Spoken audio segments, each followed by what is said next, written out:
तो भाई नीट 2016 का सवाल लगाएंगे इलेक्ट्रिक फील्ड एंड चार्जेस का। स्क्रीन पर मेरे हिसाब से सवाल दिख गया होगा। अच्छा सवाल है और टफ सवाल था। 2016 का सबसे टफ पेपर आया था नीट का अभी तक का। ठीक है, तो सवाल में क्या कह रहा है? सवाल में कह रहा है कि two identical charges spheres suspended from a common point by two massless string of length L R initially at distance D is very smaller than L apart. Because of their mutual repulsion, the charges begin to leak from both the sphere at constant rate.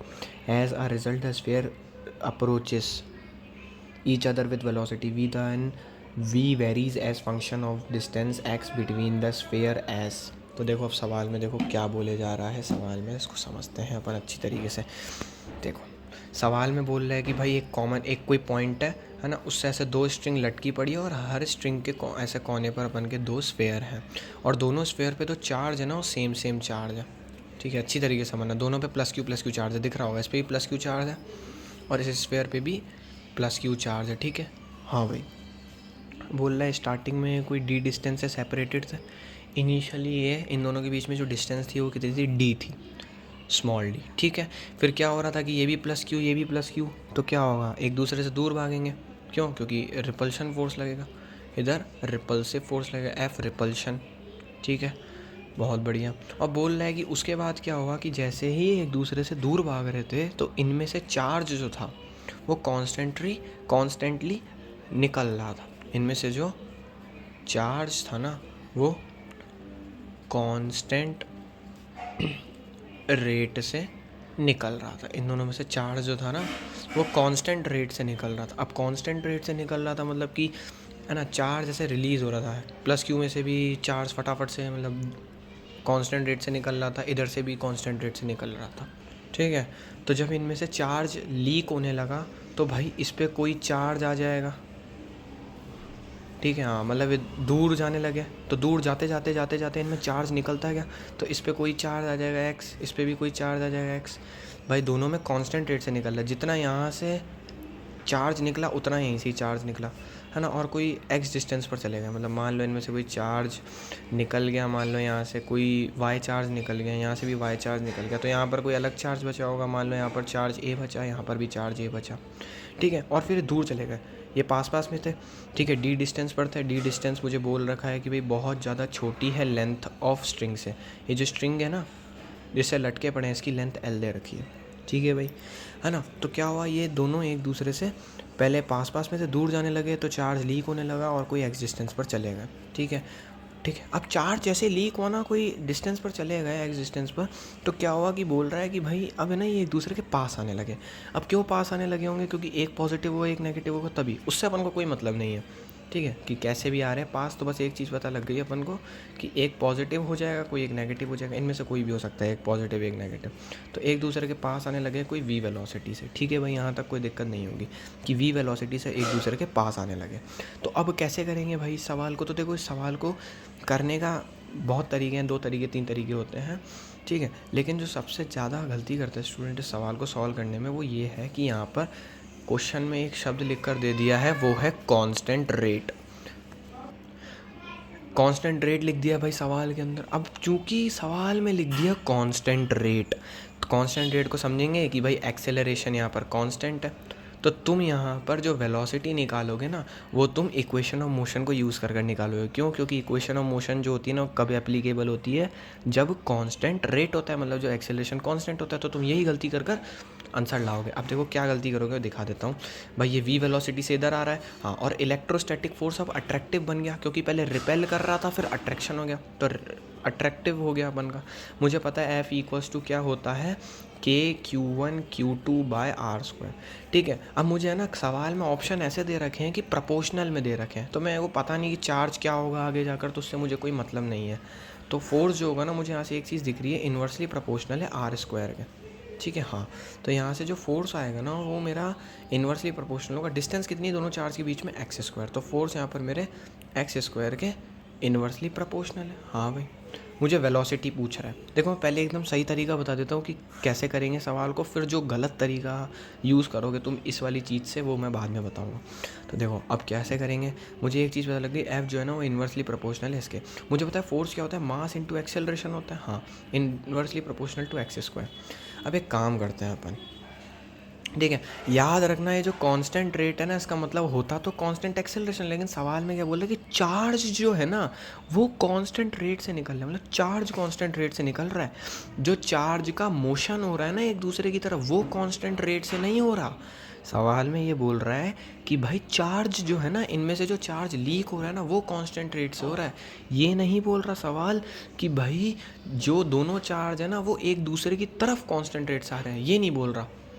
सवाल में बोल रहा है कि भाई यार charge constant rate से निकल रहा है, ये नहीं बोल रहा कि भाई चार्ज एक दूसरे की तरफ कांस्टेंट रेट से आ रहे हैं, मतलब चार्ज एक दूसरे की तरफ कांस्टेंट एक्सेलरेशन से आ रहे हैं, ऐसा नहीं बोल रहा सवाल।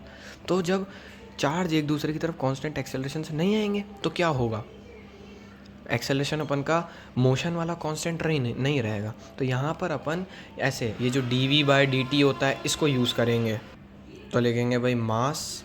अब देखो एक्सेलरेशन मेरा कांस्टेंट नहीं है, तो मैं ये एक्सेलरेशन को मैं ऐसे लिख सकता हूँ dv/dt, ठीक है। वो डायरेक्टली प्रोपोर्शनल है 1/x² के, ठीक है, ऐसे लिख सकता हूँ। अब मैं एक काम करता हूँ, तुमने ये चीज़ पढ़ी होगी कि मैं ना दोनों को ds/ds से मल्टीप्लाई कर देता हूँ, जो डायरेक्टली प्रोपोर्शनल होगा 1/x² के। तो m is directly proportional to, अब देखो ds/dt को मैं v लिख सकता हूँ, v dv/ds। ये तुमने पढ़ा होगा, एक्सेलरेशन को ऐसे भी लिख सकते हैं काइनेमेटिक्स के अंदर। अब मुझे सवाल में एक और चीज़ दे रखी थी कि जो वेलोसिटी है ना मेरा, वो जो वेलोसिटी है ना अपन का, वो जो डिस्टेंस है उसका फंक्शन है। तो देखो यहाँ से अपन ये चीज़ भी रिलेट कर सकते हैं। तो जो मेरा ये क्या कर दिया, मल्टीप्लाई मास इनटू, अब देखो मैं एक काम करता हूँ, मुझे ये वेलोसिटी ढूंढनी है ना, तो वेलोसिटी ऐसे ढूंढूंगा, वेलोसिटी dv, और मैं प्रोपोर्शनल के उधर भेज देता हूँ उसको। ये जो ds है क्या, डिस्टेंस, ये तो इसको मैं dx लिख लेता हूँ, ठीक है। अरे डिस्टेंस है ना मेरा x की टर्म्स में, तो x में लिख लेता हूँ, तो इधर आ जाएगा मेरा dx/x²। अब जब मैं इसको सॉल्व करूँ तो v dv/m कर लो प्रोपोर्शनल टू, अगर मैं दोनों तरफ इंटीग्रेट कर दूँ, इधर भी इंटीग्रेट कर देता हूँ, इधर भी इंटीग्रेट कर देता हूँ, ठीक है। जैसे यहाँ पर मैं इंटीग्रेट कर देता हूँ दोनों की तरफ, dx/x² का इंटीग्रेशन अगर मैं यहाँ पर करूँ तो m इंटू इसका, अगर मैं dv का इंटीग्रेट मतलब इसका करूँ तो क्या आएगा, v²/2 आएगा ना, हाँ भाई। और अगर मैं इसका इंटीग्रेशन करूँ x² का, बिना लिमिट के कर दो कोई दिक्कत नहीं है, ठीक है। इसका अगर मैं इंटीग्रेशन करूँ तो क्या आएगा, -1/x, ठीक है, -1/x आ जाएगा, हाँ। अब मुझे v का रिलेशन x की टर्म्स में चाहिए ना, तो मैं काम करता हूँ ये m2 माइनस इसको हटा ही देता हूँ ना, क्योंकि मेरे को v और x का रिलेशन चाहिए। तो मैं m को अलग लिख देता हूँ, अपॉन में 2 लिख देता हूँ, into v proportional to -1/x, ठीक है, हाँ। अब यहाँ पर स्क्वायर जो था ना, उस स्क्वायर को मैं हटा के यहाँ भेज देता हूँ, इसको हटा देता हूँ मैं, इसका कोई मतलब नहीं है मेरा, ठीक है। मैं एक काम करता हूँ, इसको प्रोपोर्शनल जो है ना, ये प्रोपोर्शनल साइन है, इसको और इसको उस साइड में भेज देता हूँ। तो मेरा क्या था, m into v²/2 proportional to -1/x था, ठीक है। 2 और m को प्रोपोर्शनल के उधर भेज दूँगा तो v² इज़ प्रोपोर्शनल टू -2, ये 2 मल्टीप्लाई में चला जाएगा, डिवाइड में तो m और x। अब जैसे ही मैं v को अगर वो करूँ, क्या बोलता है, स्क्वायर हटा दूँ तो उधर अंडर रूट लग जाएगा, तो अंडर रूट -2, देखो माइनस बाहर लेंगे क्योंकि माइनस कभी भी अंदर नहीं होता है, माइनस ये under root 2 upon under root m into under root x। अब मुझे v को है ना x की टर्म्स में चाहिए ना, तो मैं ऐसे लिख सकता हूँ v प्रोपोर्शनल टू -2 बटे अंडर रूट m, और x, अंडर रूट x का मतलब क्या होता है, x की पावर हाफ। तो यहाँ से मुझे क्या दिख रहा है, v proportional to -√2/m into, अगर मैं इसको ऊपर भेजूँगा तो x की पावर -2 आ जाएगा। तो यहाँ से मुझे एक चीज़ मिल गया, जो वेलोसिटी है ना मेरी, वो x के प्रोपोर्शनल है। कैसे, ऐसे कि मेरा जो आंसर आएगा वो आएगा v is directly proportional to x की पावर -2। तो मेरे हिसाब से पूरा कंसेप्ट समझ में आया होगा, और ये भी समझ में अभी मैं बता देता हूँ कि वो जो तुम तरीका सोच रहे थे वो क्यों नहीं लगेगा। यहाँ तक मेरे हिसाब से समझ में आ गया होगा।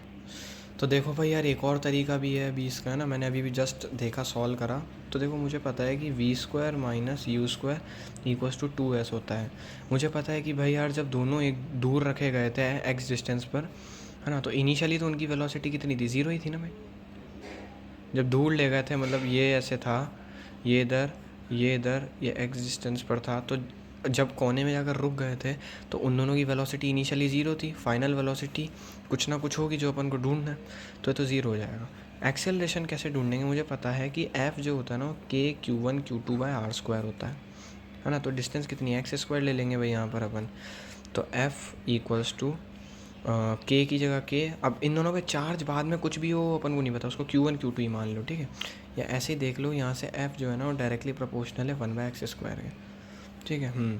तो एक काम करते हैं, मैं क्या लिख सकता हूँ यहाँ पर, एफ़ को मास इंटू एक्सेलरेशन लिख लूँ, प्रोपोर्शनल टू 1/x स्क्वायर। यहाँ पर अगर एक्सेलरेशन को मैं उधर वैल्यू देखूँ तो क्या आएगी इसकी, m इंटू एक्स स्क्वायर, ये प्रोपोर्शनल हो जाएगा। इसको मैंने इधर भेज दिया, ठीक है। एक्सेलरेशन की वैल्यू इधर पुट कर दो कि एक्सेलरेशन जो होगा वो किसके बराबर होगा मेरा, 1/mx स्क्वायर। बराबर नहीं होगा, प्रोपोर्शनल है, ठीक है। तो पूरी वैल्यू ही लिख दो यहाँ पर, के Q1 Q2, ठीक है। और इसने कितना डिस्टेंस ट्रैवल करा, जब ये दोनों यहाँ पर होंगे तो जब ये यहाँ पर आएंगे तो कितनी x डिस्टेंस ट्रैवल करेंगे, तो x डिस्टेंस, तो x से ये x कट जाएगा, तो v स्क्वायर प्रोपोर्शनल टू किसके, 1/x के, मतलब v डायरेक्टली प्रोपोर्शनल है 1/√x के, तो v जो होगा डायरेक्टली प्रोपोर्शनल होगा 1/x की पावर हाफ के, और v is directly proportional to x की पावर माइनस हाफ। तो देख सकते हैं ये भी एक तरीका है, लेकिन यार ये हर बार वर्क नहीं करेगा, क्योंकि यार अपन को सवाल में है ना कांस्टेंट एक्सेलरेशन नहीं दे रखा था कि भाई कांस्टेंट एक्सेलरेशन से चार्ज एक दूसरे की तरफ मूव कर रहे हैं, ठीक है। हाँ, तो ये वाला तरीका मत करना, जब भी नहीं दे सवाल में तो dv/dt से करना। मैंने एकदम आसान कर दिया था वैसे सवाल को, तुम कहीं भी देखोगे तो थोड़ा मुश्किल बताएंगे। मैंने डायरेक्ट बोला है प्रोपोर्शनल टू 1/x स्क्वायर होगा, बस मैंने कुछ नहीं करा, एक्सेलरेशन को dv/dt लिख लिया बस, और पूरा कैलकुलेशन जो अपन की होती है मैथ्स कर दी, और यहाँ पर मैंने प्रोपोर्शनल निकाल दिया, ठीक है।